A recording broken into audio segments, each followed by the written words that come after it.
Hello बच्चों, कैसे हैं आप सब। I hope you all will be happy and fine.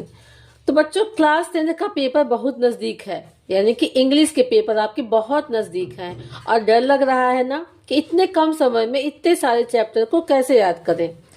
काश कोई मिरेकल हो जाए, कोई जादू हो जाए और इम्पॉर्टेंट क्वेश्चन पता चल जाए।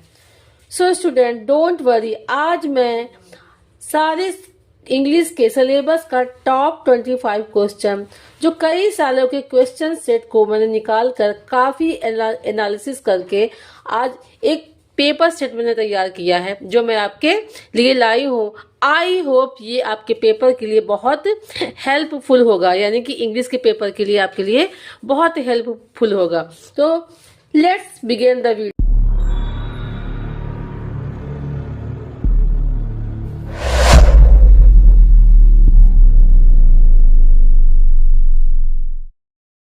Welcome to my YouTube channel Ranjana grammar and English class.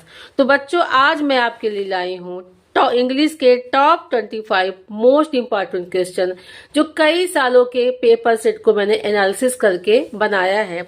I hope ये पेपर आपके लिए एग्जाम में बहुत ही हेल्पफुल होने वाले हैं।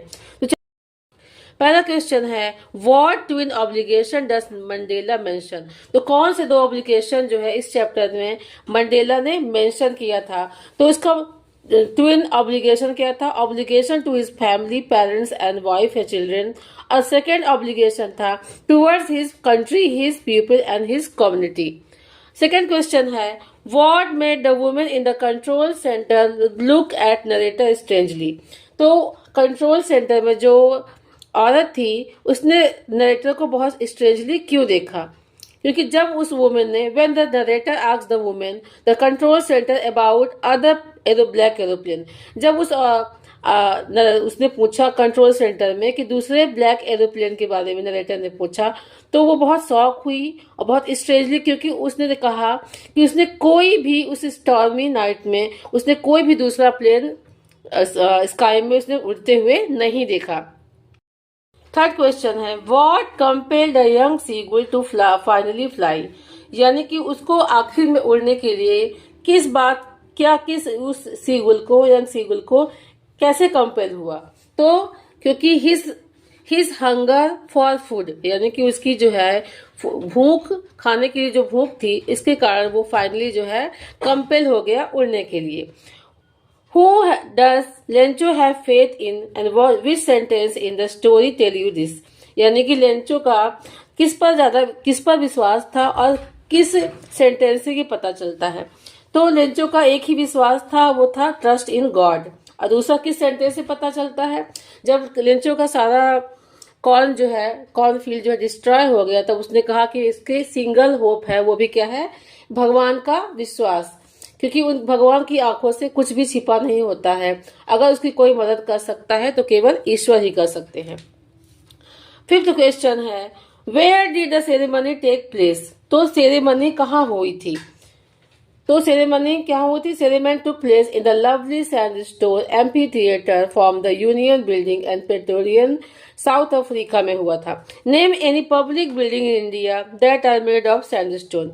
क्या किस इंडिया में सैंडस्टोन की कोई पब्लिक बिल्डिंग का नाम आप बता सकते हैं? तो आप बिल्कुल है, बहुत सारे हैं, उसमें से कुछ मेंशन कर सकते हैं, जैसे कि रेड फोर्ट है, जामा मस्जिद है, पार्लियामेंट हाउस है। इसमें किसी दो का नाम आप मेंशन कर सकते हैं।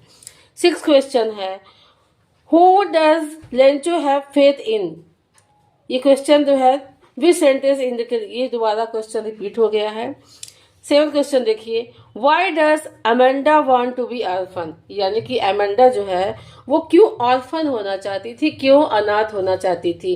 क्योंकि वो चाहती थी कि अगर वो अनाथ होगी तो अपने मन मुताबिक जो है कहीं भी घूम सकती है, कहीं फिर सकती है और आराम से कहीं भी आ जा सकती है। इसको कोई रोकेगा नहीं, कोई टोकेगा नहीं।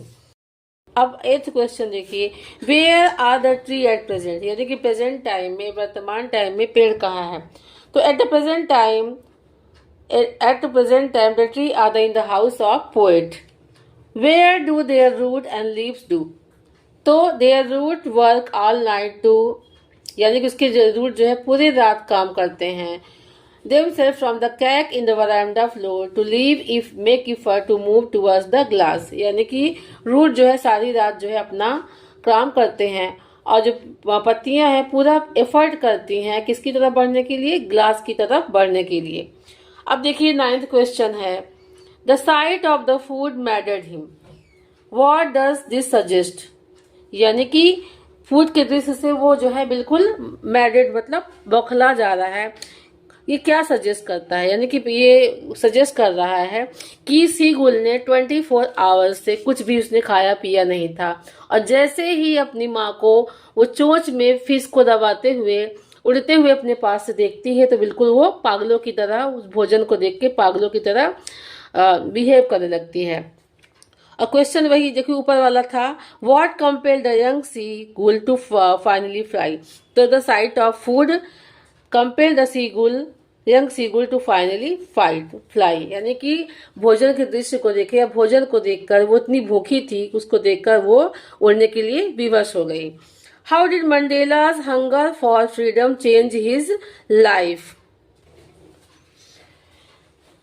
How did Mandela's hunger for freedom change his life. तो इसका आंसर होगा कि Mandela's hunger for freedom change him as a great of simple man. The hunger for his own freedom became the hunger of freedom of his people and his country।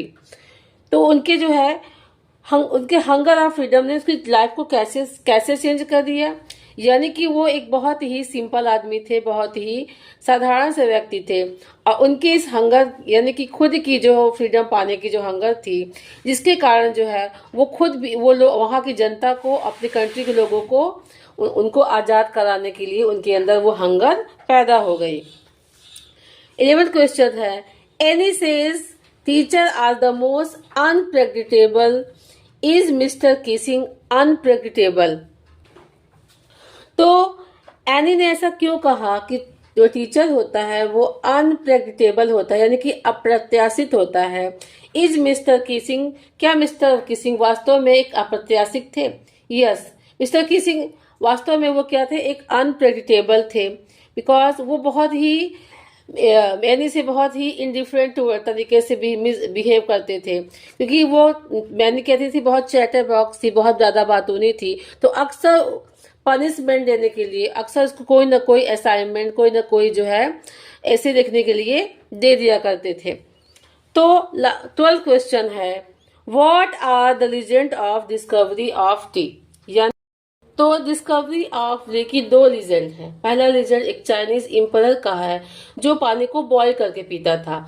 एक दिन जो है उसके उबलते हुए पानी में चाय की कुछ पत्तियां गिर गई जिससे इसका स्वाद डिलीशियस हो गया। और दूसरी कहानी है एक बौद्ध धर्म के एक साधु की है, एक सेंट की है जिसने अपनी आई लिड जो है कट कर दी। इसलिए कट की कि जब भी वो मेडिटेशन करता था, ध्यान लगाता था तो अक्सर उसको नींद आ जाती थी और जहां उसने आईलिड अपना कट किया था उसका वहां पे 10 जो है चाय की पत्तियां ग्रो हुई और जब उसको गर्म पानी में पिया गया, उबाल के पिया गया, तब लोगों की नींद जो है वो गायब हो गई। तो यही लीजेंड है। अब देखते हैं अगला क्वेश्चन, हाउ डिड बल्ली प्लान हर बस राइड। तो बल्ली ने अपनी बस राइड का प्लान कैसे बनाया।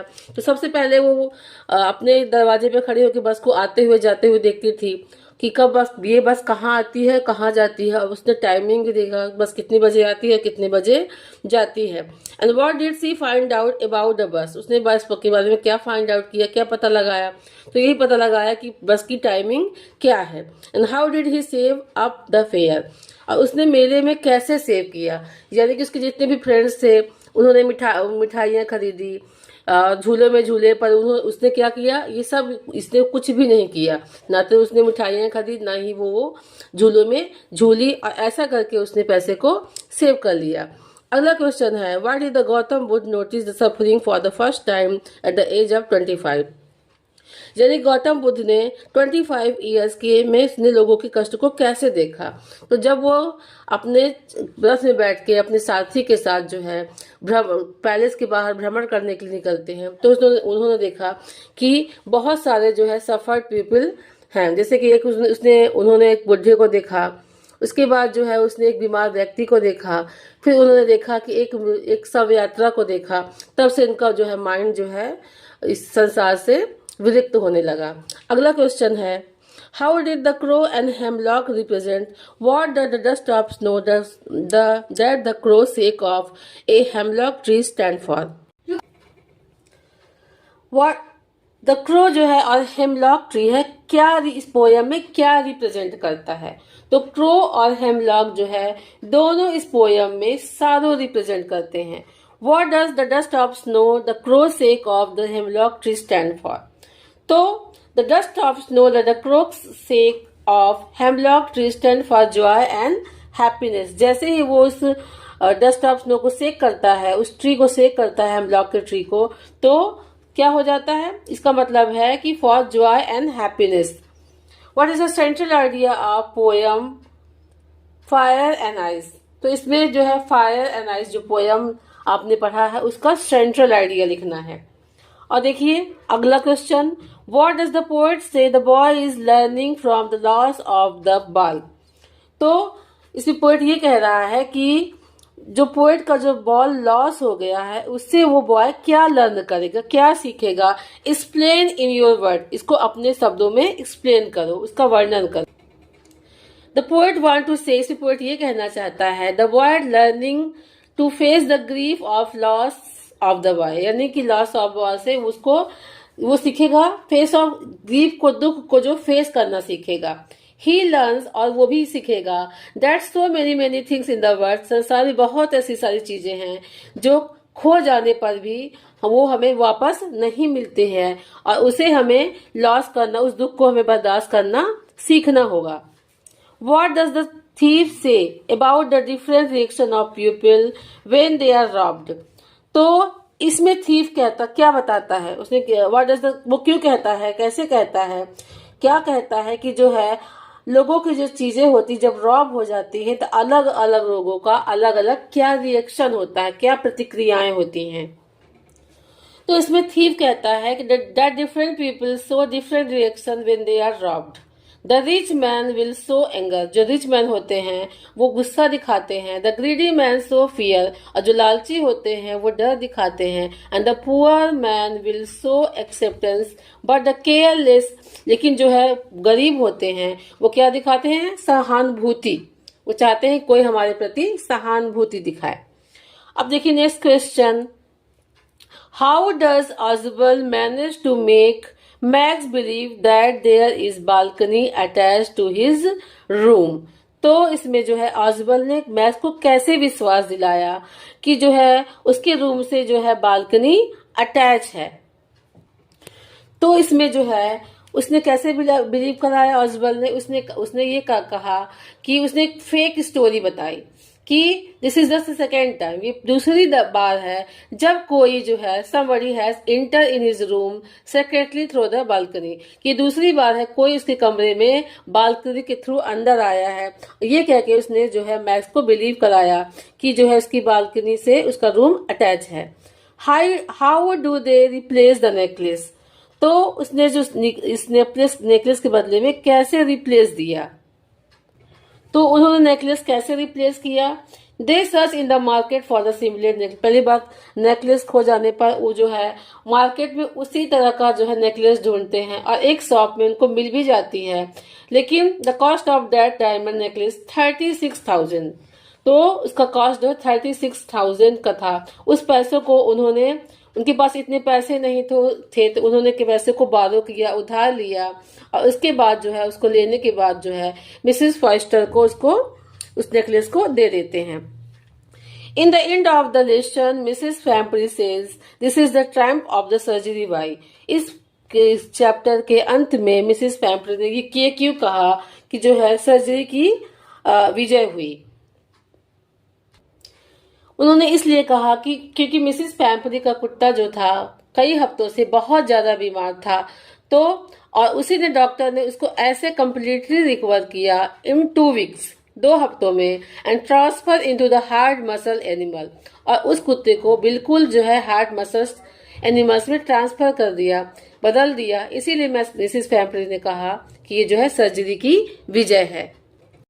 What treatment was given to टिकी by डॉक्टर हैरियट? तो टिकी को डॉक्टर हैरियट ने क्या ट्रीटमेंट दिया? तो तो डॉक्टर हैरियट ने उन्हें ना तो कोई मेडिसिन दिया, ना ही उसकी कोई सर्जरी की। उसको कंट्रोल करने के लिए, उसके मतलब उसके वेट को कंट्रोल करने के लिए उसने जो है उसको खाने के लिए बिल्कुल कुछ भी नहीं दिया, बल्कि पर्याप्त मात्रा में पानी दिया।